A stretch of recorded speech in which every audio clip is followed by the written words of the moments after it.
आहे त्याच्या बाबतीत आमची 11 अधिकाऱ्यांची टीम 4 दिवस झाले तेलंगणा गव्हर्नमेंटकडे गेलेली आहे।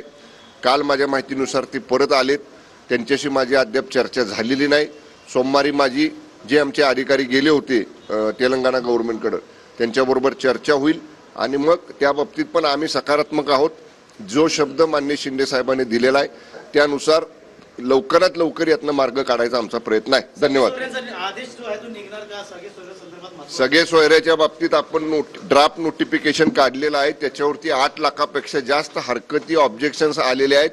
त्याच्यानंतर सुद्धा कालच्या सुद्धा बैठकीमध्ये काही लोकांनी लीगल ओपिनियन त्याच्यावरचं दिलेलं आहे, कायदेशीर म्हणणं त्यांचं दिलेलं आहे। त्या सगळ्या बाबतीतली छाननी आमच्या विभागामार्फत सुरू आहे। धन्यवाद। त्यांनी थोडासा संयम माननीय मनोज दादांनी बाळगला पाहिजे अशी माझी त्यांना विनंती आहे। ते सातत्याने म्हणतात की त्यांचा माननीय मुख्यमंत्री एकनाथजी शिंदे साहेबांवर विश्वास आहे। माननीय शिंदे साहेबांनी मला नेहमीचे आदेश दिलेले आहेत की एकही दिवस वाया न घालवता या बाबतीतलं काम चालू ठेवा। मध्ये थोडासा आमचा 2-3 आठवडे अधिवेशनात गेले, पण तरी सुद्धा अधिवेशन काल संपलेलं आहे। सोमवारपासून परत रोजच्या रोज या बाबतीत आमचा काम करण्याचा प्रयत्न आहे। धन्यवाद।